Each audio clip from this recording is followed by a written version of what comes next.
નમસ્કાર વિદ્યાર્થી મિત્રો, હું રમેશ વાગડિયા આપ સૌનું સ્વાગત કરું છું આજના લેક્ચરમાં. આજનો લેક્ચરથી આપણે એક નવું ચેપ્ટર શરૂ કરવા જઈ રહ્યા છીએ. છેલ્લા લેક્ચરની વાત કરીએ તો છેલ્લા લેક્ચરની અંદર આપણે ધોરણ 12નું 7મું ચેપ્ટર કે જે હતું ઉદ્વિકાસ, એનો છેલ્લો લેક્ચર એનો લાસ્ટ લેક્ચર હતો, જેની અંદર ઉદ્વિકાસમાં અંત ભાગની અંદર સૌથી મોડર્ન સજીવ જે પૃથ્વી પર ઉદ્વિકાસ પામ્યું છે એના સંદર્ભની આપણે ચર્ચા કરી હતી. જેમ કે માનવની આપણે વાત કરી હતી કે ભાઈ એનો ઉદ્વિકાસ કઈ રીતે થયું. ત્યાર પછી આજના લેક્ચરથી એક નવું ચેપ્ટર આપણે શરૂ કરવા જઈ રહ્યા છીએ. આજના લેક્ચરથી આપણે જે નવું ચેપ્ટર શરૂ કરવા જઈ રહ્યા છીએ, one of the important chapter આપણે એમ કહી શકીએ. અને હાલની પરિસ્થિતિ જોતા પણ એક્ઝામના પોઈન્ટ ઓફ વ્યૂથી આ ચેપ્ટર છે એ થોડુંક વધારે ઇમ્પોર્ટન્ટ છે એ બની જાય છે. કયું ચેપ્ટર છે? ચેપ્ટર નંબર 8, ધોરણ 12નું ચેપ્ટર નંબર 8, માનવ સ્વાસ્થ્ય અને રોગો. બરાબર કે ભાઈ આ ચેપ્ટરની અંદર નોર્મલી આપણે માનવની અંદર થતા અમુક સામાન્ય રોગોની ચર્ચા કરીશું, એના લક્ષણો વિશે વાત કરીશું. બરાબર, એ રોગ છે એ શેના વડે થાય છે, આ બધી કે ભાઈ એના સામાન્ય લક્ષણો રોગના શું શું હોય, આ બધી સામાન્ય માહિતીઓ છે એ માનવની અંદર થતા સામાન્ય રોગો વિશે આ ચેપ્ટરની અંદર આપણે પ્રાપ્ત કરવાના છીએ. બીજું મેં કીધું કે ચેપ્ટર ખૂબ જ ઇમ્પોર્ટન્ટ છે, એક્ઝામના પોઈન્ટ ઓફ વ્યૂથી પણ ઇમ્પોર્ટન્ટ છે. શું કામ એવું કીધું? તો હાલની પરિસ્થિતિમાં શું છે, એક વાયરલ ડિઝીઝની વાત આપણે કરીએ છીએ. કયો વાયરસ છે? COVID-19, કોરોના વાયરસ જેને આપણે કહીએ છીએ. હવે આપણે ચેપ્ટર શું છે? માનવ સ્વાસ્થ્ય અને રોગો. તો COVID-19 અથવા કોરોના વાયરસ છે એ માનવ સ્વાસ્થ્યને ઇફેક્ટ કરે છે. તો આવનારી જે એક્ઝામ છે એમાં આ ચેપ્ટરના પોઈન્ટ ઓફ વ્યૂથી COVID-19 પરના અથવા કોરોના વાયરસ પરના ક્વેશ્ચન છે એ પૂછાશે જ. બરાબર. માર્ક વેઇટેજની આ ચેપ્ટરની આપણે વાત કરીએ તો આ ચેપ્ટરનું માર્ક વેઇટેજ આપણે નીટની વાત કરીએ છીએ, આ ચેપ્ટરનું માર્ક વેઇટેજ કેટલું છે? આ ચેપ્ટરનું માર્ક વેઇટેજ કમસે કમ આની અંદરથી 5 MCQ છે એ પૂછાશે. કમસે કમ આ ચેપ્ટરમાંથી 5 MCQ છે એ પૂછાશે. અને 5માંથી 2 MCQ હું એવું માનું છું કે 2 MCQ છે એ કોરોના વાયરસ પરના પૂછાશે. એટલે કોરોના વાયરસ સંદર્ભની મોટા ભાગની માહિતીથી આપણે બધા માહિતગાર જ હશું. બરાબર. હા, અમુક મેડિકલ પોઈન્ટ ઓફ વ્યૂથી કે જે ડિટેલિંગની વાત છે એની આપણે અહીંયા ચર્ચા પણ નથી કરતા, પણ રેસ્ટ જેટલું છે એ બધું આપણી સામે જ થયું છે, આપણી હાજરીમાં જ થયું છે. બરાબર. આપણે લગભગ આજથી 3-4 મહિના પાછળ જઈએ, લાઈક માર્ચ મહિનાની આપણે વાત કરીએ. બરાબર. એના સંદર્ભ આગળ આપણે ચર્ચા કરીશું. ચલો, કોરોના વાયરસ સંદર્ભની આપણે આગળ સ્લાઇડ મૂકી છે. વાત કરીએ આ ચેપ્ટરની. બરાબર. તો આ ચેપ્ટરમાં આપણે કઈ સામાન્ય બાબતો પર ચર્ચા કરવાના છીએ? તો મેં તમને અગાઉ કીધું એમ આપણે માનવની અંદર જોવા મળતા સામાન્ય રોગો. બીજી એક અગત્યની બાબત આ ચેપ્ટરમાં આપણે જોવાના છીએ સ્વાસ્થ્ય. બરાબર. સ્વાસ્થ્ય એટલે આપણે થોડુંક નેરો વિચારીએ છીએ સ્વાસ્થ્ય માટે. સ્વાસ્થ્ય એવો શબ્દ આવે એટલે આપણે શું વિચારીએ કે ભાઈ આપણું શારીરિક સ્વાસ્થ્ય. બરાબર. પણ આ ચેપ્ટરની અંદર આપણે સ્વાસ્થ્યના શારીરિક સ્વાસ્થ્ય સિવાયના બીજા જે પાસાઓ છે એના પર પણ ધ્યાન આપવાના છીએ. એ ક્યાં છે, એની અંદર કોને કોને ઇન્ક્લુડ કરવામાં આવે છે, કોને કોને સમાવવામાં આવે છે, એ કઈ રીતે સ્વાસ્થ્યને અસર કરે છે, શું કામ એને સ્વાસ્થ્યની અંદર ગણતરીમાં લેવામાં આવે છે, એના સંદર્ભની વાત કરીશું. માનવ શરીર શું કામ બીમાર પડે છે? બરાબર. કેવી રીતે સારું થઈ શકે છે, એના સંદર્ભમાં આપણે જેમ ડૉક્ટર ટ્રીટમેન્ટ કરે, દવાઓ આપે, એ બધી ડિટેલિંગની વાત આપણે અહીંયા નથી કરવાના. બેઝિક જે વાતો હશે એના સંદર્ભની આપણે ચર્ચા કરીશું, અને જેટલું જરૂરી હશે એ તમામ ચર્ચાઓ આપણે કરીશું. એક્ઝામના પોઈન્ટ ઓફ વ્યૂથી આપણે વાત કરીએ કે બેઝિક માહિતીના સંદર્ભમાં વાત કરીએ, જેટલું જરૂરી હશે એ બધી બાબતોને આપણે અહીંયા કવર કરીશું, જે NCERTમાં હશે તે પણ. અને અગાઉના આપણે 7 ચેપ્ટર પૂરા કર્યા છે, તો આપણે હવે એ કહેવાની જરૂર નથી, બરાબર, કે NCERTમાં છે એ તો આપણે કવર કરીશું જ, પણ જરૂરિયાત મુજબ એવા ટોપિક કે જે એક્ઝામની અંદર પૂછાય છે અને NCERTમાં નથી, તો આપણે NCERT બહાર જઈને પણ એ ટોપિકને એ જે કાંઈ પોર્શન હશે એ પોર્શનને આપણે NCERT બહાર જઈને પણ કવર કરીશું. આપણે કરતા આવીએ છીએ છેલ્લા 7 ચેપ્ટરથી, અને આ ચેપ્ટરમાં પણ આપણે કરીશું. ગુડ. ચાલો, તો આ ચેપ્ટરની આપણે શરૂઆત કરીએ. આમ કહેવા જઈએ તો આજના લેક્ચરથી આપણે એક નવા ચેપ્ટરનો શ્રી ગણેશ કરવા જઈ રહ્યા છીએ, અને મેં તમને કીધું એમ ચેપ્ટર છે એ માર્કના પોઈન્ટ ઓફ વ્યૂથી, એક્ઝામના પોઈન્ટ ઓફ વ્યૂથી ખૂબ જ ઇમ્પોર્ટન્ટ ચેપ્ટર છે, બરાબર. અને એ સિવાય, બરાબર, સોશિયલ અવેરનેસ માટે, પર્સનલ અવેરનેસની હું વાત કરું કે મને મારા શરીરની કેર રાખવા માટે કઈ કઈ બાબતો ધ્યાનમાં, કેવા કેવા સૂક્ષ્મ જીવાણુઓથી કેવા કેવા સામાન્ય રોગો છે એ થતા હોય છે. ઘણી વખત ઘણા રોગો માટે જો 2 બાબતો છે. ઘણી વખત ઘણા રોગો માટે જેટલું સિરિયસ થવાની જરૂર નથી એના કરતાં વધારે સિરિયસનેસ હોતી હોય છે, અને ઘણી વખત ઘણા રોગો માટે જેટલી વધારે સિરિયસનેસ હોવી જોઈએ એના કરતાં ખૂબ ઓછી હોય છે. તો આ બધી બાબતો જે કાંઈ અવેરનેસની છે એ બધી બાબતો સંદર્ભની ચર્ચા છે એ આપણે આ નવું ચેપ્ટર જે આપણે શરૂ કરવા જઈ રહ્યા છીએ એની અંદર કરીશું, બરાબર. પહેલો લેક્ચર છે એટલે થોડીક બેઝિક માહિતી વધારાનું. આજના લેક્ચરમાં આપણે NCERTની અંદર માત્ર એન્ટર થશું, બરાબર. એ સિવાય NCERT બહારનું ચેપ્ટરને સમજવા માટે જેમ દર વખતે આપણે કરીએ છીએ એમ કે ભાઈ પહેલો લેક્ચર છે એ મારો ફંડામેન્ટલ હોય, એની અંદર આપણે એક પાયો છે એ તૈયાર કરીએ, જેના પર આખા ચેપ્ટરની આપણે પછી બિલ્ડિંગ તૈયાર કરીએ, બરાબર. તો આજના લેક્ચરની અંદર આપણે ફંડામેન્ટલ થોડુંક જોશું, થોડુંક NCERT પર પણ વાત કરીશું, અને હાલની જે પરિસ્થિતિ છે એના પર પણ આપણે થોડીક વાત કરીશું. ચાલો, તો લેક્ચરની શરૂઆત કરીએ, આગળ વધીએ. આજે આપણે કઈ બાબત પર વાત કરવાના છીએ? ઓકે, ચાલો, પહેલી જ સ્લાઇડ આપણે આજે થોડીક વધારે આપણે ભાર છે એ ઇમેજ પર મૂક્યો છે, ફોટોગ્રાફ પર મૂક્યો છે. આજે આપણે સ્લાઇડની અંદર ફોટોગ્રાફને જોઈ અને જે કંઈ બેઝિક માહિતીઓ છે એ આપણે જોવાના છીએ. ચલો, હવે પહેલી જ વાત આવે છે, NCERTની અંદર પણ સ્વાસ્થ્યનો ઉલ્લેખ છે જ, બરાબર, પણ આજે આપણે NCERTમાં એન્ટર કરતા નથી. આજે આપણે બેઝિક માહિતી એવી પ્રાપ્ત કરીએ છીએ કે ભાઈ સ્વાસ્થ્ય એટલે શું. તો આપણને આ તો આપણે અત્યારે લેક્ચરની શરૂઆતમાં મેં તમને વાત કરી છે ને અત્યારે પાછો કરવા જઈ રહ્યો છું, એટલે બાકી નોર્મલ આમ તમે વિચારીએ કે ભાઈ તમારું સ્વાસ્થ્ય કેવું છે, આવો કોઈ આપણને પ્રશ્ન પૂછે, બરાબર, તમારું સ્વાસ્થ્ય કેવું છે, તો આવો આપણને પ્રશ્ન પૂછે એટલે આપણે કઈ બાબતના સંદર્ભમાં જવાબ આપીએ?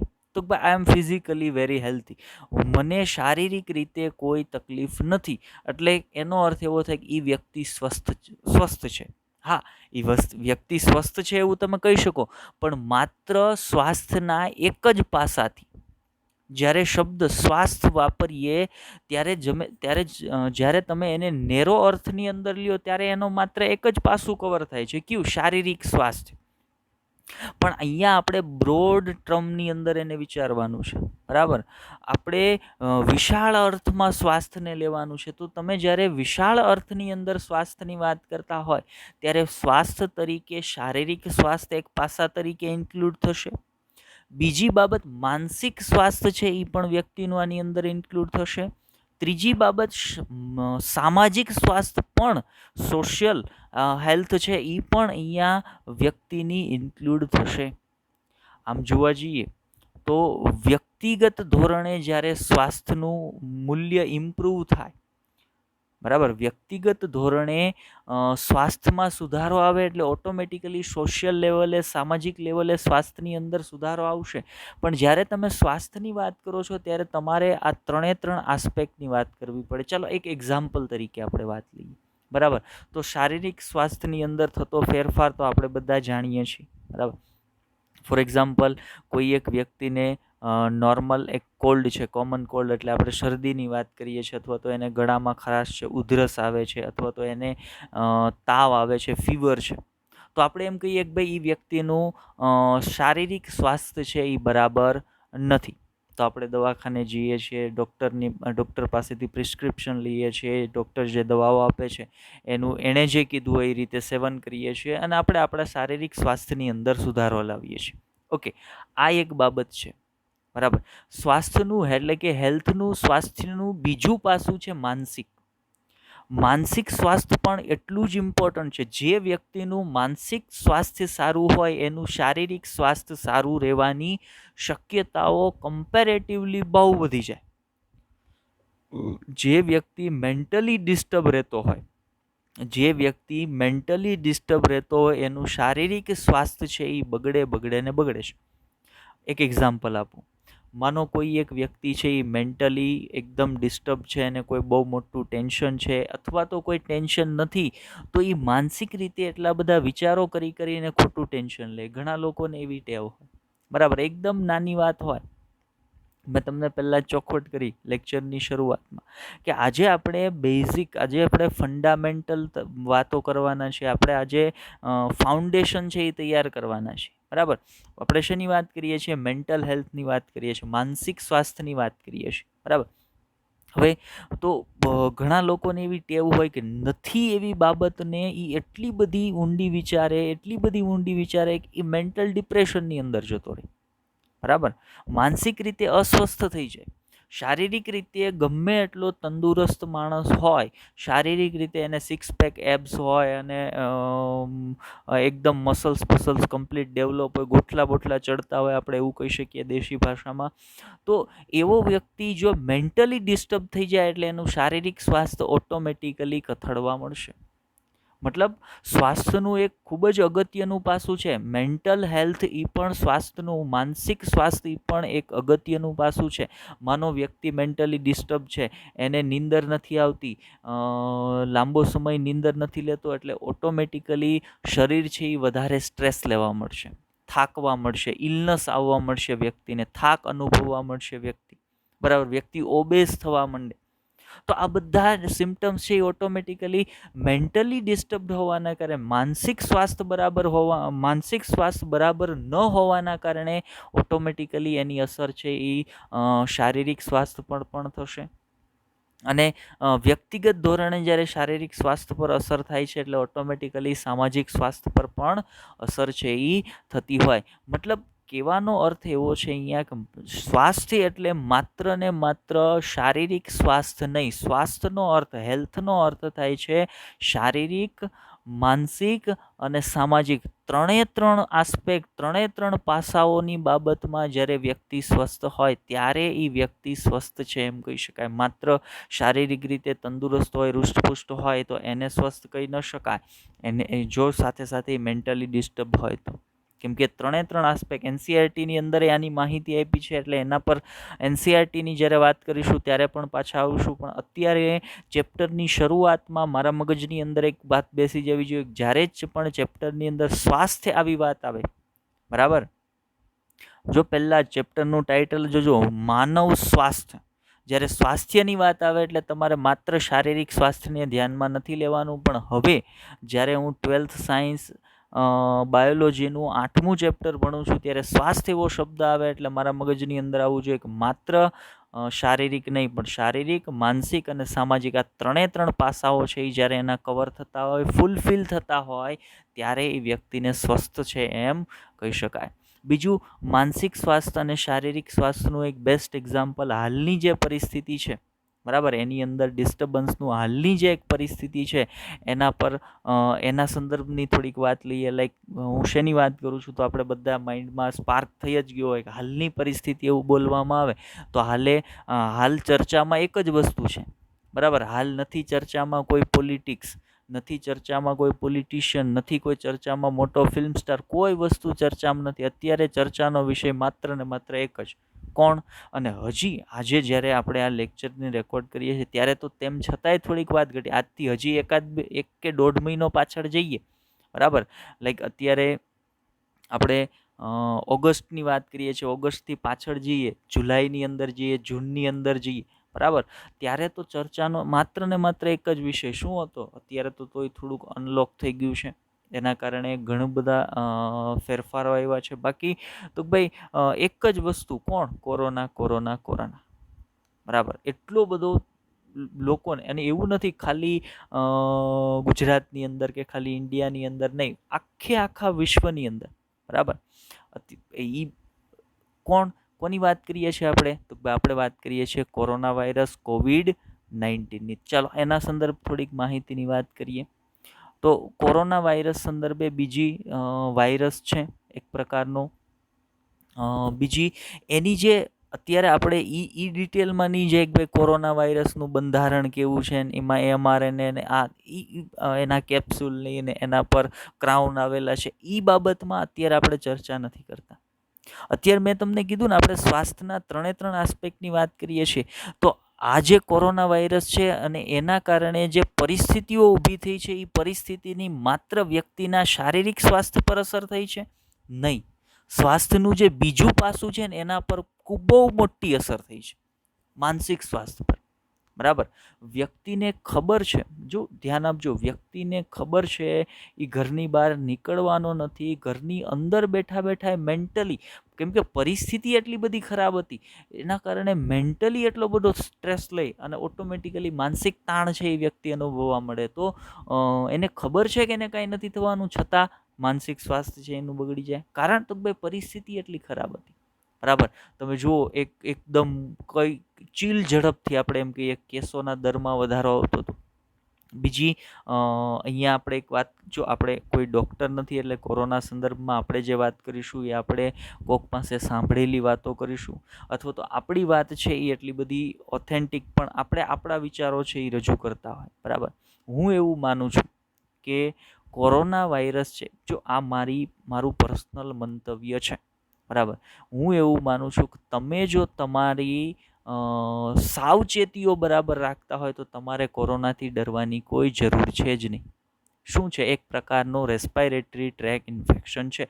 શું થાય? એના સિમ્પટમ્સ પણ હવે તો આપણે બધાએ એટલા સમયથી કોરોના સંદર્ભની એટલી બધી માહિતીઓ, એટલા બધા સમાચારો, વોટ્સઅપ મેસેજ, વોટ્સઅપ ફોરવર્ડ્સ, આ બધું એટલું બધું જોયું હોય જેના કારણે આપણા માઇન્ડની અંદર એકદમ નકરો એની જ વાત હાલતી હોય, બરાબર. એના કારણે શું થયું છે?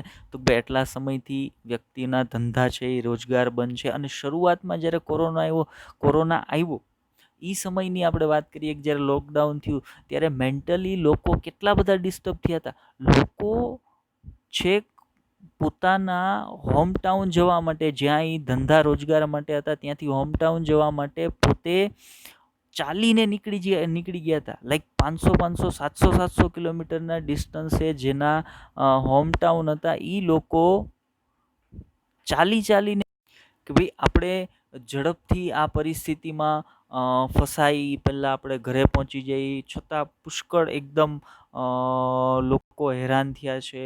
બહુ બધી આ પરિસ્થિતિની અંદર બહુ બધી તકલીફો છે એ પડી છે, અને એની સીધી અસર વ્યક્તિના શારીરિક સ્વાસ્થ્ય પર તો એણે અસર કરી જ છે કોરોના વાયરસે. બીજી કોના પર અસર કરી છે? તો ભાઈ માનસિક સ્વાસ્થ્ય પર પણ અસર કરી છે, અને સાથે સાથે સામાજિક અને સ્વાસ્થ્યના ત્રણ પાસાઓ પર એણે અસર કરી છે. એક ફોટોગ્રાફ આપણે પાછળની સ્લાઇડમાં મૂક્યો છે, તમે જુઓ તો. ચલો, આ છે એ પાછલા 2 કે 3 મહિના, આજથી મતલબ બે મહિના પાછળ જઈને જુઓ ત્યારે રોડ ઉપર આ પરિસ્થિતિ હતી, બરાબર. અને આમ જોવા જઈએ તો આનો થોડોક ફાયદો પણ છે, બરાબર. આમ હું પ્રકૃતિ પ્રેમી વ્યક્તિ છું, બરાબર. જેટલા લોકો મને પર્સનલી ઓળખતા હશે એ લોકો તો જાણે જ છે, પણ જે લોકો નથી ઓળખતા તો એના માટે કે હું પ્રકૃતિ પ્રેમી વ્યક્તિ છું, એટલે આનો મને થોડોક ફાયદો પણ દેખાડો. ભાઈ પોલ્યુશનની અંદર ઘણો બધો ઘટાડો આવ્યો, બીજી ઘણી બધી બાબતો છે જેની અંદર આના કારણે ફાયદો પણ થયો છે, પણ એના કારણે હ્યુમન પોપ્યુલેશન ખૂબ વધારે ડિસ્ટર્બ થઈ છે, બરાબર. અને ડિસ્ટર્બન્સનું કારણ શું હતું? તો ભાઈ મેન્ટલ સ્ટ્રેસ. બીજું, એક તો સાવચેતી ન રાખવી, બરાબર. સાવચેતી ન રાખો એટલે ઓટોમેટિકલી તમે જે બાબતમાં નથી ફસાવાના ત્યાં પણ ફસાવાનું. હું મારી વાત કરું તો હું પોતે પણ વચ્ચે 14 દિવસ માટે ક્વોરન્ટાઇન છે એ થયેલો છું, પણ કંઈ પ્રોબ્લેમ નથી. આપણે આપણી સાવચેતી રાખો એટલે તમને કોઈ વસ્તુ થવાની નથી. તો આની વાત આપણે શું કામ લીધી છે વચ્ચે? આની વાત એટલા માટે લીધી છે કે આપણે શરૂઆતમાં આસ્પેક્ટની, પાસાઓની વાત કરી હતી કે ભાઈ સ્વાસ્થ્ય એટલે માત્ર શારીરિક સ્વાસ્થ્ય નહીં પણ માનસિક સ્વાસ્થ્ય, સામાજિક સ્વાસ્થ્ય, ત્રણે પાસાઓ છે એને આની અંદર આવરવામાં આવે છે. આ સંદર્ભમાં આગળ હજી ચર્ચા કરીશું આપણે. બરાબર. ચલો આગળ વધીએ. એ સિવાય આજના લેક્ચરમાં આપણે બીજી કઈ બાબતની ચર્ચા કરવાના છીએ? ચાલો, હવે અહીંયા આપણી સામે 2 પ્રશ્નો છે. બરાબર. ચેપ્ટરની શરૂઆત કરીએ. જોકે શરૂઆત આપણે છેલ્લી 20 મિનિટથી કરી નાખી છે અને હજી આપણે એમ જ કહીએ છીએ કે આપણે શરૂઆત કરીએ. તો આપણે 2 પ્રશ્નથી ચેપ્ટરની શરૂઆત કરીએ છીએ. પહેલો પ્રશ્ન આપણી પાસે છે, આપણે બીમાર કેમ પડીએ છીએ? બરાબર. પહેલો પ્રશ્ન આપણી પાસે છે, આપણે બીમાર કેમ પડીએ છીએ? એ ખબર પડી જાય એટલે બીજો પ્રશ્ન આપણી પાસે છે, આપણે બીમારીમાંથી સાજા કેમ થઈ શકીએ? આ 2 પ્રશ્નથી આપણે હવે શરૂઆત કરીએ. ચાલો, તો આપણે બીમાર કેમ પડીએ છીએ એના માટે આપણે હાલની પરિસ્થિતિની વાત નથી કરતા.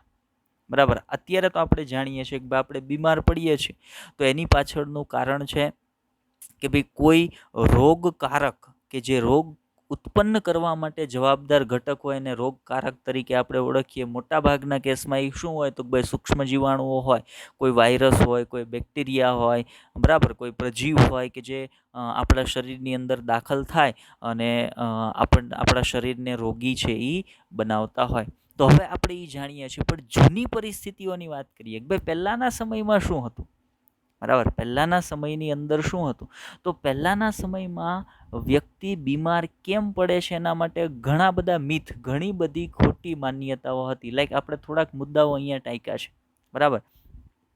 તો પહેલાંના સમયમાં એવું માનવામાં આવતું કે થયેલી બીમારીનું કારણ પાછલા જન્મના પાપ અથવા તો કોઈ ભૂત પ્રેતનો વળગાડ છે.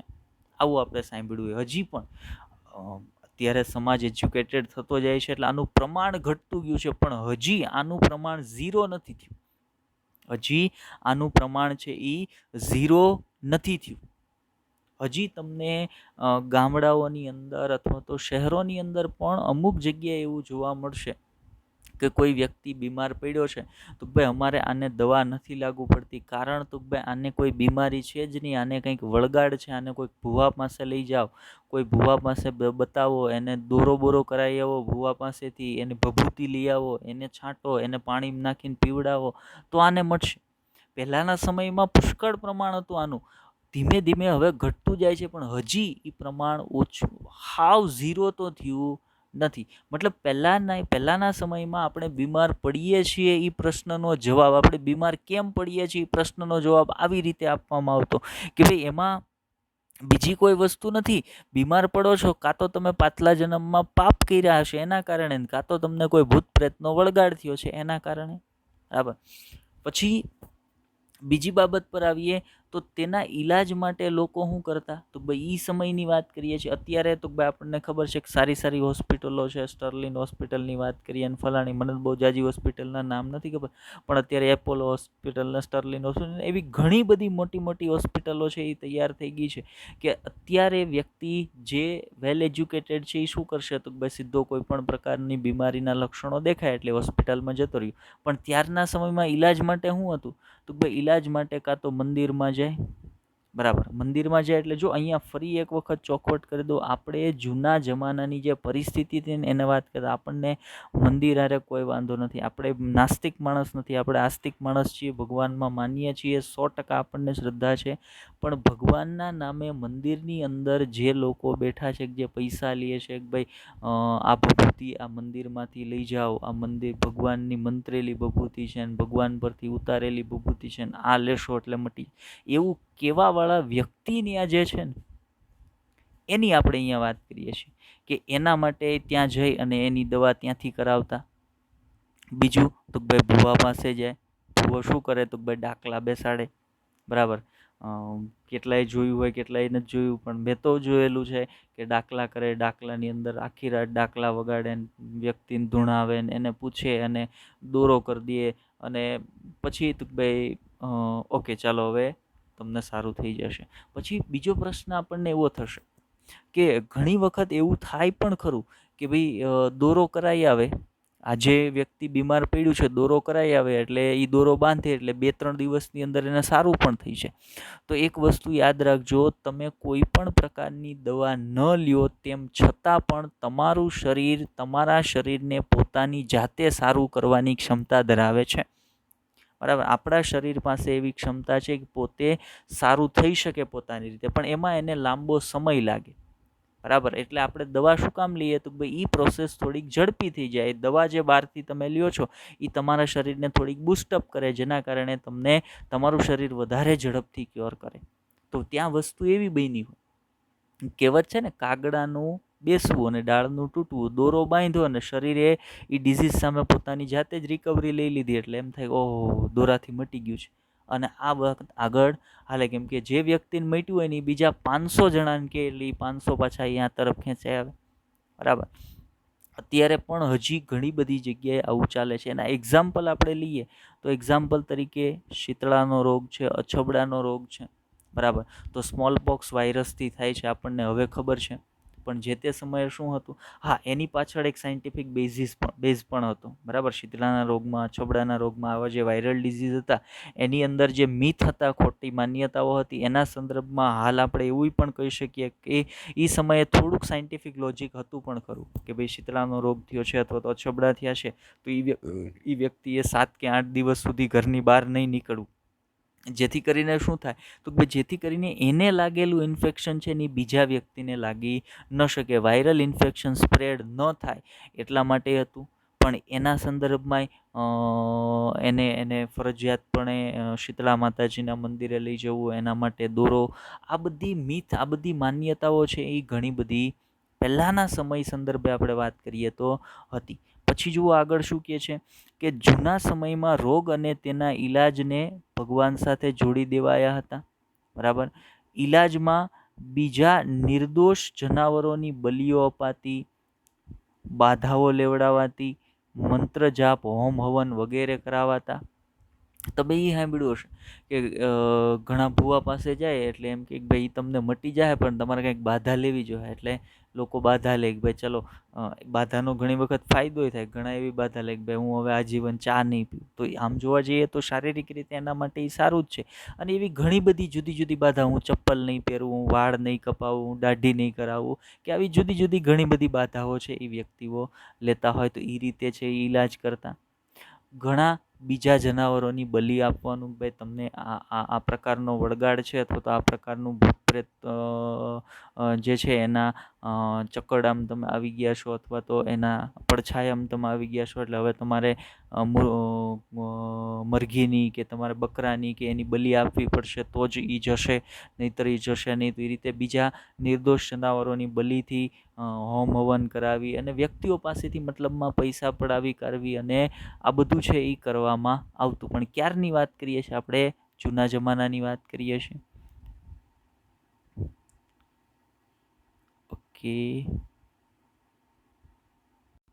ઓકે. તો આપણે જે ઉપર વાત કરી ગયા એના સંદર્ભે થોડીક આપણે ઇમેજીસ મૂકી છે નીચે, તો એની ચર્ચા કરીએ. તો આનું કોઈ નિશ્ચિત ફોટોગ્રાફ તો આપણે જે ઉપર વાત કરી ને કે ભાઈ પહેલાંના સમયમાં છે એ બીમારી માટે એવું કહેવામાં આવતું કે ભૂત પ્રેતનો વળગાડ થયેલો છે, તો એના એક સિમ્બોલ તરીકે આ પ્રકારનો ફોટો, કેમ કે એની એ કોઈ સ્પેસિફિક આપણે એમ કહીએ કે ભાઈ એની કોઈ ચહેરો કે એ વસ્તુ તો નથી, પણ એના એક સ્વરૂપે આપણે અહીંયા ઇમેજ મૂકી છે કે ભાઈ લોકો એવું માનતા કે ભાઈ આવી કોઈ વસ્તુના વળગાડના કારણે વ્યક્તિને છે એ રોગ લાગુ પડતો હોય છે. પછી મેં ઈલાજ સંદર્ભની વાત કરી તો ભાઈ જુદા જુદા લોકો છે એ પોતાના ફાયદા માટે જે લોકો પાસે નોલેજ નથી અથવા જે લોકો સમજતા નથી એને પોતાના ફાયદા માટે કાં તો એના પૈસા છે એ વેસ્ટ કરાવતા અથવા તો પોતાના ફાયદા માટે એની પાસેથી પૈસા પડવી લેતા કે ભાઈ તમારે આવું વ્રત કરવું પડશે, આવો હવન કરવો પડશે, આવી બાધા લેવી પડશે કે આ પ્રાણીની બલિ આપવી પડશે, આટલો ખર્ચો કરવો પડશે. એવી રીતે જુદી જુદી રીતે રોગનો ઈલાજ છે એ કરવામાં આવતો હતો. ત્યાર પછી જોઈએ તો ઈલાજ કરનાર હતા એની વાત કરીએ. બરાબર, આપણી સામે જે બેઠા છે આમ કહી શકીએ તો એક ડૉક્ટર છે જે તે સમયના. બરાબર, કે જે લોકો મેં ઉપરના જે ઈલાજો કીધા એ જુદી જુદી રીતે કરતા અને જેને આપણે ભુવા કહી શકીએ કે એ લોકો હતા કે ભાઈ જે જુદી જુદી રીતે પોતાની પદ્ધતિઓ દ્વારા લોકોનો ઈલાજ છે એ કરતા હતા. અહીંયા તમે જોઈ શકો છો બીજી એક ઇમેજ છે, એની અંદર પણ કે પોતાની ટિપિકલ જે કાંઈ પદ્ધતિઓ હોય એના પ્રમાણે ઈલાજ છે એ કરતા. ઓકે, આ ઇમેજ પરથી બીજી એક મને સરસ વાત યાદ આવી. હાલના સમયમાં પણ હજી ઘણી બધી જગ્યાએ માનો કોઈ વ્યક્તિને સ્નેક બાઇટ થાય છે, કોઈ વ્યક્તિને એરું છે એ કરડે છે, બરાબર, તો એ વ્યક્તિને દવાખાને લઈ જવાના બદલે અત્યારે એટલી બધી ફેસિલિટીઓ છે એ અવેલેબલ છે. મેડિકલ ફિલ્ડની અંદર એન્ટીવેનમ છે એ મળી જાય. ગ્રામ્ય લેવલે જે PHC સેન્ટર હોય ત્યાં પણ એન્ટીવેનમ છે એ પ્રાપ્ત હોય. તો લોકો એને દવાખાને લઈ જવાના બદલે પહેલાં ક્યાં લઈ જશે? હાલો ઝેર ઉતારવાવાળો છે ને એની પાસે લઈ જાય. હવે એમાં જુઓ, ઝેર ઉતારવાવાળો ઘણા બધા કેસમાં ફાવી જાય. કારણ એની પાછળનું કારણ એવું છે કે ગુજરાતની વાત કરીએ આપણે તો ગુજરાતની અંદર માત્ર ને માત્ર 4 ઝેરી સાપ છે એ જોવા મળે છે. હવે બાકીના કેટલા બધા કુલ 26-27 સ્પીસીસ જોવા મળે આપણે અહીંની વાત કરીએ તો. હવે એમાં 26-27 બિનઝેરી છે ને એની કમ્પેરિઝનમાં માત્ર 4 છે એ ઝેરી છે. તો મોટા ભાગના લોકોને જે સાપ કરડ્યો હોય ને એ બિનઝેરી હોય અને માનસિક બી જવાના કારણે તો કાં તો બેભાન થઈ ગયો હોય અથવા તો એને ચક્કર આવતા હોય અથવા તો બીજા કોઈ સિમ્ટમ્સ એને માનસિક થઈ જવાના કારણે એવા વ્યક્તિને ભુવા પાસે લઈ જાય. એટલે ભુવા છે એ માથેથી હાવણી 2-3 વાર ઉતારે અને હુવરાવે ને હાકર ઉતારે ને હાકર ખવરાવે ને પાણી પીવરાવે, આવું કંઈક કરે ને એટલે એને માનસિક શાંતિ થઈ જાય. ઓકે, હવે મારો ઈલાજ થઈ ગયો છે એટલે હવે મને કશું થવાનું નથી. એટલે જે માનસિક ડર હોય ને જતો રહે. બાકી એને ઓમ પણ કંઈ થવાનું નહોતું. કેમ? તો ભાઈ એને જે સાપ કરડ્યો હતો એ બિનઝેરી હતો. પણ જ્યારે એવા સાપ જેનું ઝેર ઉતારવાવાળા વ્યક્તિ પાસે ખરેખર જે વ્યક્તિને ઝેરી સાપ કરડ્યો છે એને લઈ જાય ને ત્યારે એ કંઈ કરી શકતો નથી. બરાબર, એટલે એનાથી કંઈ ના થાય, કાબૂમાં ના આવે એટલે પછી ક્યાં લઈ જાય એને? તો પછી લોકો એને હોસ્પિટલે લઈ જાય અને હોસ્પિટલે લઈ જતા ખૂબ મોડું થઈ ગયું હોય જેથી કરીને એનો જીવ છે એ બચી શકે નહીં. તો આ બધી વસ્તુ છે એ આપણી પાસે ફેસિલિટી અવેલેબલ છે, છતાં પણ લોકો શું કરે તો હજી એવા ખોટા મિથની અંદર, ખોટી માન્યતાઓની અંદર લઈ અને આવા ઝેર ઉતારવાવાળા અને વીછીનું ઝેર ઉતારવાવાળો વ્યક્તિ હોય અને સાપનું ઝેર ઉતારવાવાળો વ્યક્તિ હોય, બધી વાતો ખોટી છે. સૌથી બેસ્ટ વસ્તુ શું છે તો આવું કંઈક બને એટલે સૌથી પહેલાં દવાખાને પહોંચી જવાનું. બરાબર, ચલો આગળ વધીએ. ઓકે, આ બધું જે તે સમયે ચાલતું હતું. પછી 2 વૈજ્ઞાનિકો આવ્યા. જો હવે વાત આખી ચેન્જ થઈ જશે. અહીંયાથી વાત આખી ઉપર આપણે જે કાંઈ વાતો કરતા હતા ને એ બધી બદલાઈ જશે. ઓકે, અહીંયા સ્લાઇડમાં થોડુંક ઇંગ્લિશમાં લખેલું છે તો એટલું તો તમને સમજાઈ હશે. નહીં સમજાય તો આપણે હમણાં એનું ગુજરાતી કરીને પણ તમને સમજાવશું. પણ મને આ તૈયાર સ્લાઇડ છે એ મળી ગઈ હતી એટલે આપણે મહેનતના આળસુ માણસ છીએ એટલે બેઠી સ્લાઇડ છે એ સીધી મૂકી દીધી છે. ઓકે, કશો વાંધો નહીં. ચાલો આપણે વાત કરીએ છીએ 2 વૈજ્ઞાનિક તરીકે. એક હતા લુઈસ પાસ્ચર. બરાબર, લુઈસ પાસ્ચરની આગળ પણ આ ચેપ્ટરમાં આપણે ચર્ચા કરીશું. અને બીજા હતા રોબર્ટ કોચ. એક હતા લુઈસ પાસ્ચર અને બીજા હતા રોબર્ટ કોચ. આ બંને વૈજ્ઞાનિકોએ સંયુક્ત રીતે, આમ જોવા જઈએ તો જે થિયરી છે જેને જર્મ થિયરી કહેવામાં આવે, જર્મ થિયરી જેને કહેવામાં આવે છે, બરાબર. જર્મ થિયરી શું કામ? જર્મ એટલે સૂક્ષ્મ જીવાણુ, એને અહીંયા જર્મ કીધા છે. બરાબર, સૂક્ષ્મ જીવાણુ એને અહીંયા જર્મ કીધા છે.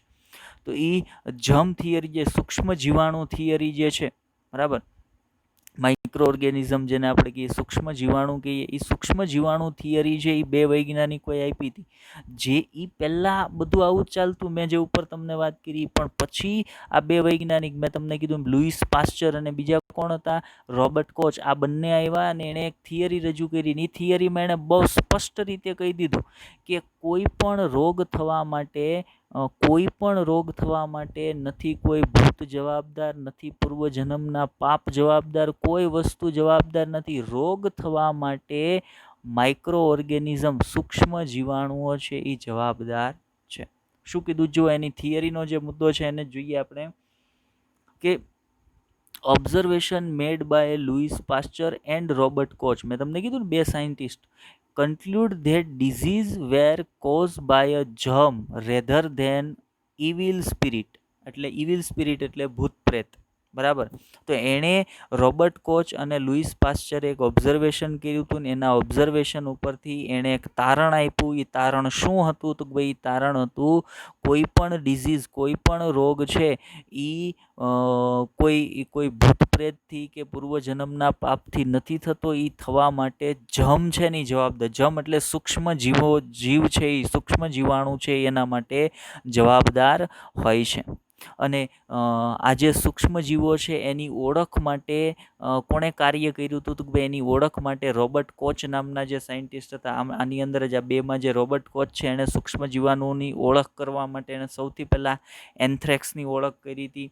પછી એણે માઇકોબેક્ટેરિયમ ટ્યુબરક્યુલીની ઓળખ કરી હતી કે ભાઈ સૂક્ષ્મ જીવાણુઓ છે જે ટીબી માટે, ટ્યુબરક્યુલોસિસ રોગ માટે જવાબદાર છે. અને એને શું કીધું હતું? એને કોચ પાસ્ચ્યુલેટ કીધા હતા. શબ્દ યાદ રાખજો, આગળ પણ એની ચર્ચા કરીશું. કોચ પાસ્ચ્યુલેટ, બરાબર, કે જેના દ્વારા એ સૂક્ષ્મ જીવોની ઓળખ કરતા હતા. જુઓ બીજા મુદ્દામાં શું કીધું છે કે coach developed guideline two identify micro organism that cause disease. મતલબ જે રોગ ઉત્પન્ન કરતા સૂક્ષ્મ જીવાણુઓ છે એની ઓળખ કરવા માટે રોબર્ટ કોચે ગાઈડલાઇન છે ને એની ઓળખ કરવા માટે ગાઈડલાઇન તૈયાર કરી હતી. એણે શું કીધું હતું? કોચ પાસ્ચ્યુલેટ. શબ્દ યાદ રાખજો, એણે કોચ પાસ્ચ્યુલેટ કીધા હતા.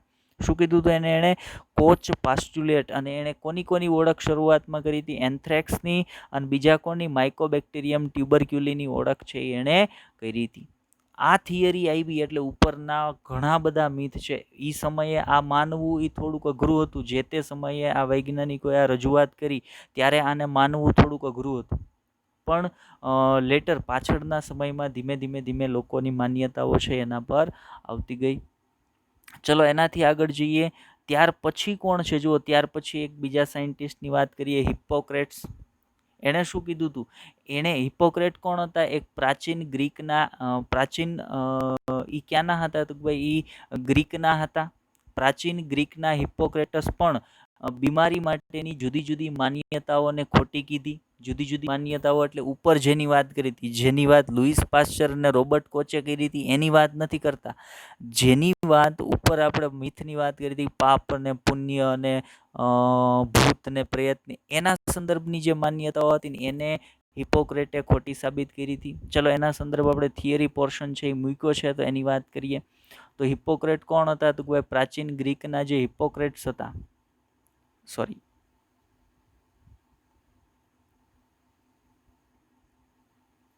સ્લાઇડને મોટું થઈ જવાય છે. પ્રાચીન ગ્રીકના જે હિપ્પોક્રેટ હતા, પ્રાચીન ગ્રીકના હિપ્પોક્રેટ પણ બીમારી માટે જુદી માન્યતાઓને ખોટી કીધી. તેણે કીધું આપણા શરીરમાં 4 હ્યુમરસ, બરાબર, હ્યુમરસ એટલે એક પ્રકારના લિક્વિડ. આપણા શરીરની અંદર 4 હ્યુમરસ છે, એક પ્રકારના લિક્વિડ છે, આવેલા હોય છે. અને તેના અસંતુલનથી વ્યક્તિ છે એ બીમાર પડતો હોય. મતલબ એ જે 4 હ્યુમરસ છે એની અંદર એણે કોનો સમાવેશ કર્યો હતો? તો ભાઈ એક રક્ત હતું કે જે આપણા શરીરની અંદર આવેલું એક હ્યુમરસ છે. બીજું કફ હતું, ત્રીજું કાળું પિત્ત હતું અને ચોથું પીળું પિત્ત હતું. આ 4 પ્રકારના હ્યુમરસ છે એ વ્યક્તિના શરીરની અંદર આવેલા હોય અને એક નિશ્ચિત સંતુલનમાં આવેલા હોય. એના સંતુલનમાં થતો ફેરફાર એટલે એ જ્યારે અસંતુલિત થાય, એનું પ્રમાણ જ્યારે અસંતુલિત થાય ને એટલે વ્યક્તિ છે એ બીમાર છે એ પડતો હોય. બીજી અહીંયા વાત કરી છે હિપ્પોક્રેટિક ઓથની, બરાબર. હિપ્પોક્રેટિક ઓથ એટલે શું? તો ભાઈ ડૉક્ટરો છે ને એ જ્યારે ડૉક્ટર બને ને પ્રેક્ટિસ શરૂ કરે ને ત્યારે એને હિપોક્રેટિક ઓથ છે એ લેવડાવવામાં આવે, બરાબર, કે ભાઈ અમે લોકો દરેક પેશન્ટની સારવાર કરીશું, અમારાથી નિમ્ન કક્ષાના જે ડૉક્ટર હશો એને અમને જે આવડે છે એ શીખવાડશું, અમારાથી ઊંચા જે ડૉક્ટરો છે એની પાસેથી અમે શીખશું. આ બધી એની પાસે એક આપણે એમ કે કસમ લેવડાવવામાં આવે, જેને હિપોક્રેટિક ઓથ તરીકે ઓળખવામાં આવે, હિપોક્રેટ્સના માનની અંદર. પછી હિપોક્રેટ્સની જે થિયરી હતી એને કઈ થિયરી કહેતા? તો એને હ્યુમરસ થિયરી કહેતા. હ્યુમરસ થિયરી, માનવ શરીરમાં પ્રવાહી સ્વરૂપે હ્યુમરસ છે એ આવેલા હોય છે. એને તેણે રક્ત, કફ, કાળું પિત્ત અને પીળું પિત્ત તરીકે ઓળખાવ્યા હતા. 4 પ્રકારના હ્યુમરસ આવેલા હોય. આનું એક નિશ્ચિત સંતુલન હોય છે.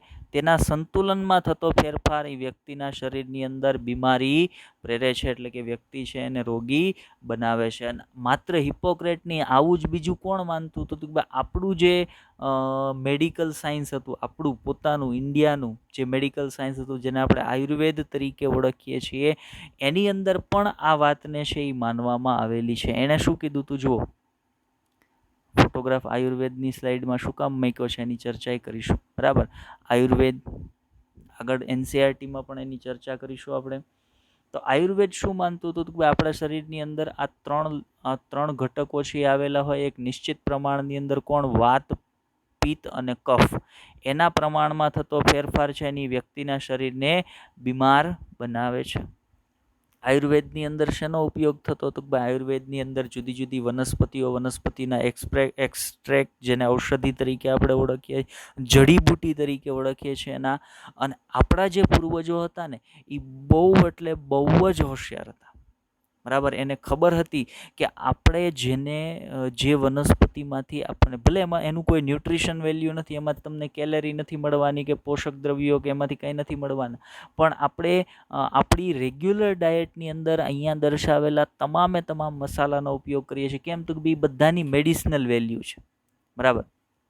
અત્યારે ઉદાહરણ તરીકે તમે વાત કરો તો COVID-19ના સમયની અંદર તમને ઘણા બધાના મોઢે સાંભળ્યું હશે કે સૂંઠ છે, તો ભાઈ સૂંઠને પાણીની અંદર નાખી, પાણીને થોડુંક ઉકાળીને જે સૂંઠવાળું પાણી છે એ પીવું જોઈએ. સૂંઠનો જે નાશ છે એ લેવો જોઈએ, બરાબર. હળદરવાળું દૂધ પીવું જોઈએ, હળદરવાળું પાણી પીવું જોઈએ, આદુનો ટુકડો છે એ મોઢામાં રાખવો જોઈએ. તો આ બધી વસ્તુ શું છે? તો આ બધી વસ્તુ આપણે રેગ્યુલર યુઝમાં લેતા મસાલાઓ છે. આપણે આયુર્વેદની વાત કરીએ છીએ, આયુર્વેદની અંદર આ બધાના મેડિસિનલ યુઝ આપેલા હતા, બધાનો મેડિસિન તરીકે ઉપયોગ થાય છે, બરાબર. તો આપણે તો આપણા રેગ્યુલર બેઝિસની અંદર, રેગ્યુલર યુઝની અંદર આ બધાનો ઉપયોગ કરીશું. આપણને ઉપયોગ કરતા કોણે કર્યા? આપણા પૂર્વજોએ. તો ભાઈ ખૂબ જ હોશિયાર હતા, એને ખબર હતી કે આ બધાની મેડિસિનલ વેલ્યુ છે. ચલો આગળ વધીએ. હવે આપણે ક્યાં જશું? તો હવે આપણે એનસીઆરટીની અંદર એન્ટર કરીશું. અહીંયાથી એનસીઆરટીના મુદ્દા છે એ શરૂ થાય છે. એક એક મુદ્દાની ચર્ચા કરીશું. લગભગ લેક્ચરનો મોટા ભાગનો પોર્શન, બરાબર, આપણે ફાઉન્ડેશનની અંદર મૂક્યો છે. હવે આપણે મેઇન જે પોર્શન છે, જે આપણી પ્રિય પુસ્તક છે એનસીઆરટીની અંદર એન્ટર કર્યા છીએ. તો મેં તમને લેક્ચરની શરૂઆતમાં જ કીધું હતું, આજે આપણે બેઝિક માહિતીઓ વિશે વધારે ચર્ચા. એ બેઝિક માહિતી ઇમ્પોર્ટન્ટ છે. બેઝિક માહિતીમાં ઘણી બધી બાબતો એવી છે કે જેનો ઉલ્લેખ એનસીઆરટીમાં છે જ. એવું નથી કે આપણે એમનેમ વાતો કરી છે. જેનો નથી એ એનસીઆરટીમાં જે વાતો કરેલી છે એને સમજવા માટે ઇમ્પોર્ટન્ટ છે. તમને ચેપ્ટરની અંદર થોડોક ઇન્ટરેસ્ટ તો જાગવું જોઈએ ને. ખાલી ભણવા ખાતર ભણી નાખવું તો એવું નહીં. આપણે એમ થવું જોઈએ કે ભાઈ ઓહો, પહેલાં આવું બધું હતું, ધીમે ધીમે મેડિકલ સાયન્સ ડેવલપ થયું, હવે તો ભાઈ કોઈ પણ રોગ હોય તો એની સારવાર સરળતાથી થઈ જાય છે. કોવિડના સમયમાં એવું ન બોલવું જોઈએ, પણ છતાંય, બરાબર. ચલો આગળ વધીએ. તો એનસીઆરટી શું કહે છે? સ્વાસ્થ્યને લાંબા સમયથી શરીર અને મનની એવી સ્થિતિ માનવામાં આવતી હતી કે જેમાં દેહના કેટલાક વાત, પિત્ત અને કફ જેવા દોષ એટલે હ્યુમરસ નો સંતુલન જળવાઈ રહેતું હતું, બરાબર. સ્વાસ્થ્ય એટલે શું? સ્વાસ્થ્ય એટલે વ્યક્તિ યોગ્ય સ્વાસ્થ્ય ધરાવતો હોય એના સંદર્ભમાં. તો સ્વાસ્થ્ય એટલે શું? તો ભાઈ સ્વાસ્થ્ય એટલે શરીર અને મનની એવી સ્થિતિ. શરીર અને મનની, મેં તમને કીધું શ્વાસની અંદર બે આસ્પેક્ટને લેવામાં આવે. સ્લાઇડની શરૂઆત છે, લેક્ચરની શરૂઆતમાં જો એનસીઆરટીમાં વસ્તુ ઉલ્લેખ કરી છે કે શરીર એટલે શારીરિક સ્વાસ્થ્ય, મનની સ્થિતિ એટલે માનસિક સ્વાસ્થ્ય. બે પાસાઓને, બે આસ્પેક્ટને લેવામાં આવે, બે પાસાઓને લેવામાં આવે. બેયની કેવી સ્થિતિ એને સ્વાસ્થ્ય છે એ તરીકે ગણતરીમાં લેવામાં આવે. તો શું કીધું, બેયની સ્થિતિ માનવામાં આવતી હતી કે જેમાં દેહના કેટલાક વાત, પિત્ત, કફ જેવા દોષો, એટલે કે જેને હ્યુમરસ કહેવાય, એનું સંતુલન જોડે. એ બધા સંતુલનમાં છે. એનો અર્થ એવો થાય કે વ્યક્તિ કેવો છે, સ્વસ્થ છે. બરાબર. વાત, કફ અને જે પિત્ત છે એ સંતુલનમાં છે. એનો અર્થ એવો થાય કે વ્યક્તિ સ્વસ્થ છે. બીજું, પ્રાચીન ગ્રીકના હિપ્પોક્રેટ્સ તેમજ ભારતીય આયુર્વેદિક ચિકિત્સા તંત્ર પણ આ જ માનતું હતું. આ વાત જ મેં આગળ તમને કરી છે. બરાબર. પણ આપણે થોડીક ડિટેલમાં જોયું કે ભાઈ હિપ્પોક્રેટ્સ કોણ હતા અને હિપ્પોક્રેટ્સે કઈ થિયરી આપી હતી, એ વાત મેં તમને ત્યાં કરી હતી. એટલે અહીંયા જ્યારે હિપ્પોક્રેટ્સ એવો શબ્દ આવે ને, તો તમને હિપ્પોક્રેટ્સ કંઈ નવું ન લાગવું જોઈએ. આપણને ખબર હોવી જોઈએ કે ઓકે, હિપ્પોક્રેટ્સ આ હતા ને એણે આવું કંઈક કીધું હતું. બરાબર. અને એના જેવી જ માહિતી કોણ આપતું હતું? આપણું જે આયુર્વેદિક ચિકિત્સા છે એ પણ એવી જ માહિતી આપતું હતું. એવું માનવામાં આવતું હતું કે કાળું પિત્ત ધરાવતા વ્યક્તિ ગરમ મિજાજવાળા હતા અને તેમને તાવ છે એ રહેતો હતો. બરાબર. શરૂઆતમાં જ્યારે મેડિકલ ફિલ્ડ હજી એટલું બધું ડેવલપ નહોતું ત્યારે એવું માનવામાં આવતું કે ભાઈ જે વ્યક્તિ કાળું પિત્ત ધરાવતો હોય, જે વ્યક્તિ કાળું પિત્ત ધરાવતો હોય એ થોડોક પ્રમાણમાં ગરમ મિજાજવાળો હોય છે અને એને સતત તાવ છે એ રહેતો હોય, કે શરીરની આંતરિક ગરમી છે એ પ્રમાણમાં વધારે હોય, એટલે એનું શરીર ગરમ રહેતું હોય. શરીર ગરમ રહેવું એને જ આપણે તાવ અથવા ફીવરની કન્ડિશન તરીકે ઓળખીએ છીએ. આ કારણ પાછળ માત્ર શુદ્ધ વિચારધારા હતી. એટલે માત્ર વ્યક્તિ આવું માનતા હતા, લોકો આવું માનતા હતા. એક વિચારધારા હતી, એની કોઈ પણ પ્રકારના પ્રૂફ હતા નહીં. પછી પ્રયોગાત્મક રીતે પછી એક સાયન્ટિસ્ટ આવ્યા. જો આ વાતને ખોટી ક્યારે સાબિત કરી, કોણે કરી, ઇમ્પોર્ટન્ટ મુદ્દો છે, આઈએમપી મુદ્દો છે કે પ્રયોગાત્મક પદ્ધતિઓ દ્વારા વિલિયમ હાર્વેએ કરેલ રુધિર પરિવહનની શોધ. હવે અહીંયા સીધો એમસીક્યુ બન્યો, રુધિર પરિવહનની શોધ કોણે કરી હતી? પ્રયોગાત્મક પદ્ધતિ દ્વારા. તો આપણી પાસે વૈજ્ઞાનિકનું નામ હોવું જોઈએ. વિલિયમ હાર્વે નામના જે સાયન્ટિસ્ટ હતા, વિલિયમ હાર્વે નામના સાયન્ટિસ્ટે પ્રયોગાત્મક પદ્ધતિ દ્વારા રુધિર પરિવહનની શોધ કરી હતી. અને બીજું તો ભાઈ એ સિવાય બીજી બાબત હતી, થર્મોમીટરના ઉપયોગ દ્વારા નિદર્શન કર્યું કે કાળું પિત્ત ધરાવતા વ્યક્તિઓના શરીરમાં તાપમાન સામાન્ય હતું. ઉપર હું કીધું હતું, કાળું પિત્ત ધરાવતા વ્યક્તિને તાવ રહેતો હોય, ગરમ મિજાજનો હોય, મતલબ એનું શરીર ગરમ રહેતું.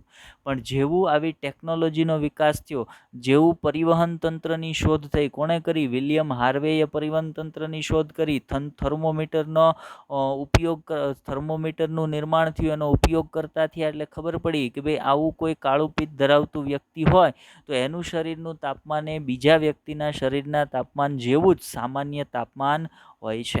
તેનાથી સ્વાસ્થ્યની સારી તરલ વિશેની પરિકલ્પના ખોટી પુરવાર થઈ. એટલે ઉપરની જે પરિકલ્પનાઓ હતી કે ભાઈ વ્યક્તિના શરીરની અંદર આ પ્રકારના પ્રવાહીઓ આવેલા હોય, કાળું પિત્ત હોય, અને એ જે તરલની જે આખી પરિકલ્પના હતી કે ભાઈ આ પ્રકારના પ્રવાહી આવેલા હોય ને એનું સંતુલન છે એ ત્યાં સુધી વ્યક્તિ સ્વસ્થ હોય ને એના સંતુલનમાં થતો ફેરફાર એ વ્યક્તિના શારીરિક સ્વાસ્થ્યમાં ફેરફાર કરે. આ બધું ત્યાર પછી તો ભાઈ એ ખોટું સાબિત થયું. એને ખોટી પુરવાર કરી. કોણે ખોટી પુરવાર કરી? તો ભાઈ વિલિયમ હાર્વેનું રિસર્ચ અને થર્મોમીટરનો ઉપયોગ, એના દ્વારા એ બાબતોને ખોટી સાબિત કરવામાં આવી. આપણે એનસીઆરટીની જ વાત કરીએ છીએ, આ બધું એનસીઆરટીમાં છે જ. બરાબર. ચલો આગળ વધીએ પછીના વર્ષમાં. એટલે ત્યાર પછી શું થયું?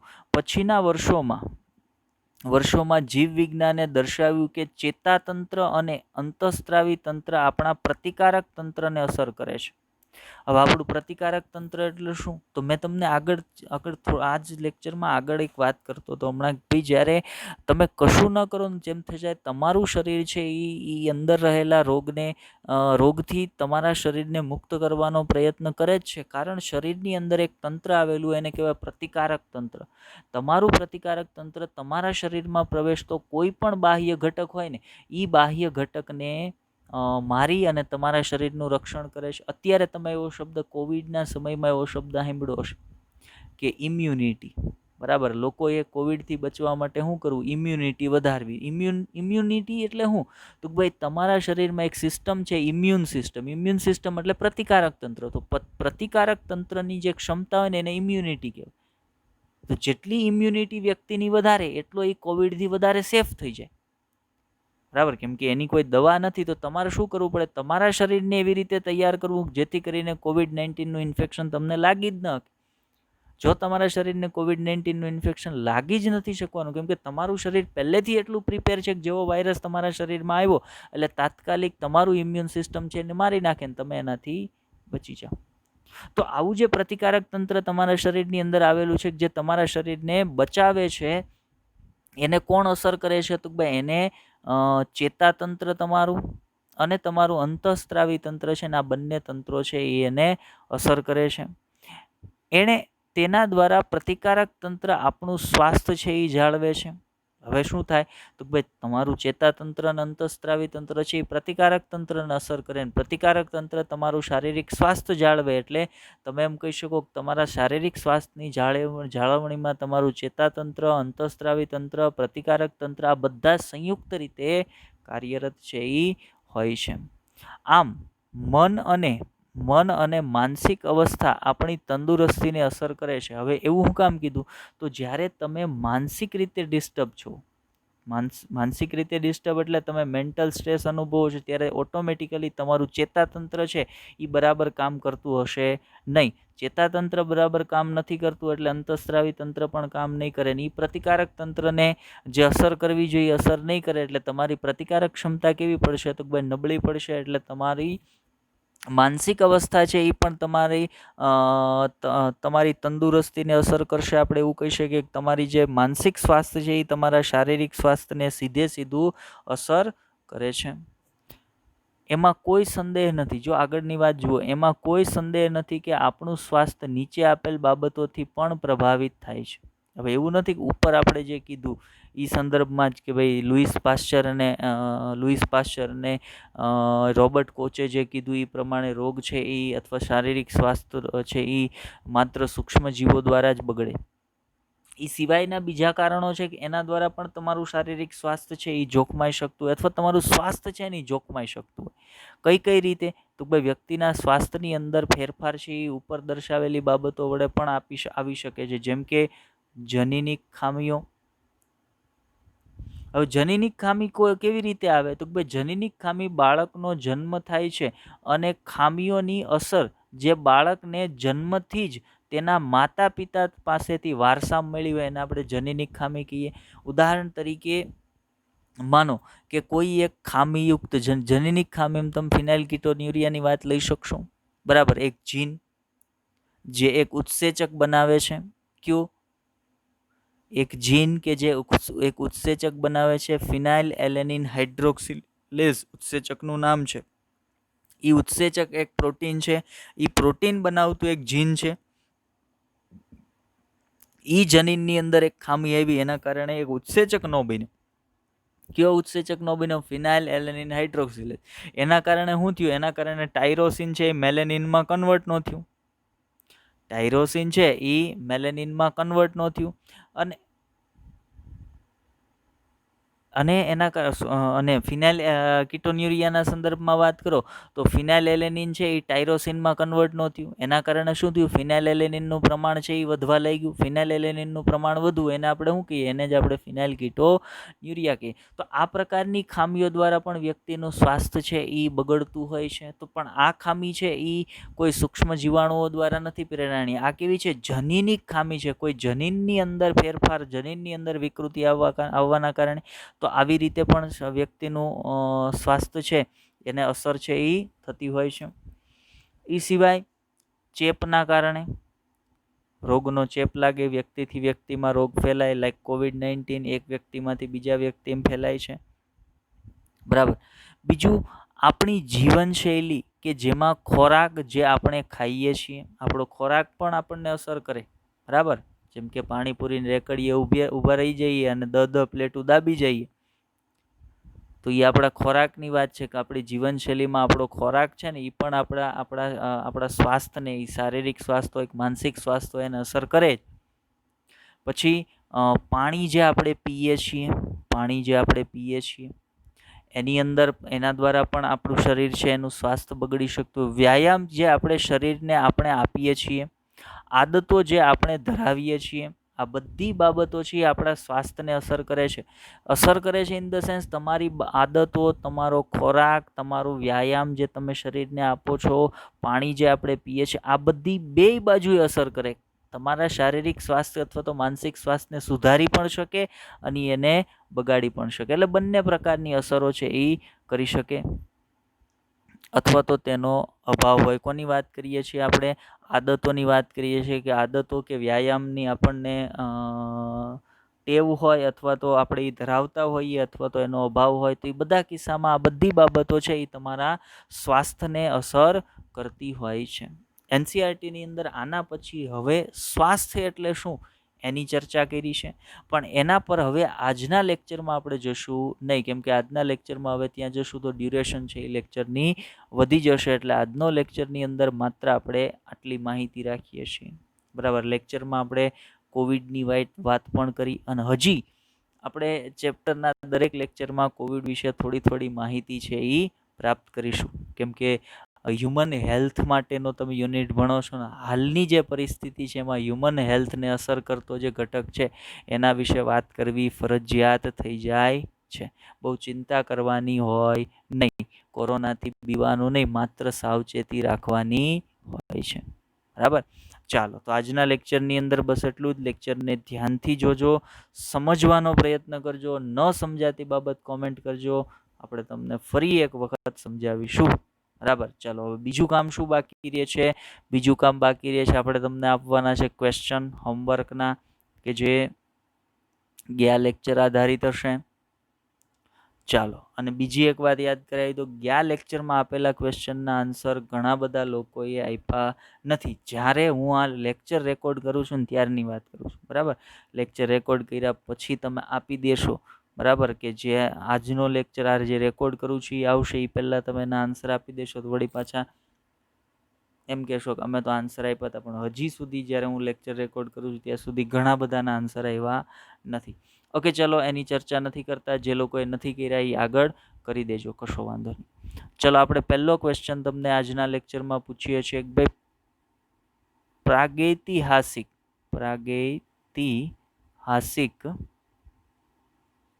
માનવ દ્વારા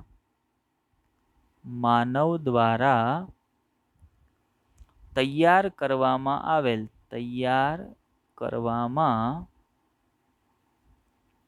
આવેલ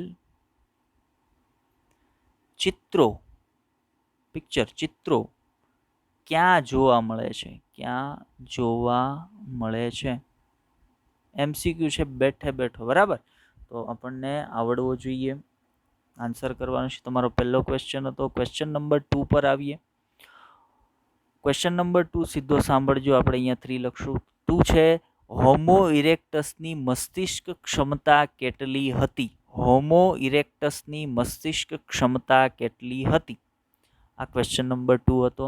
ક્વેશ્ચન નંબર 3, નિએન્ડરથલ में માનવ કેટલા વર્ષ પૂર્વ જીવતા હતા? નિએન્ડરથલ માનવ કેટલા વર્ષ પૂર્વ જીવતા હતા? થર્ડ ક્વેશ્ચન હતો. Question number 4, પ્રાગૈતિહાસિક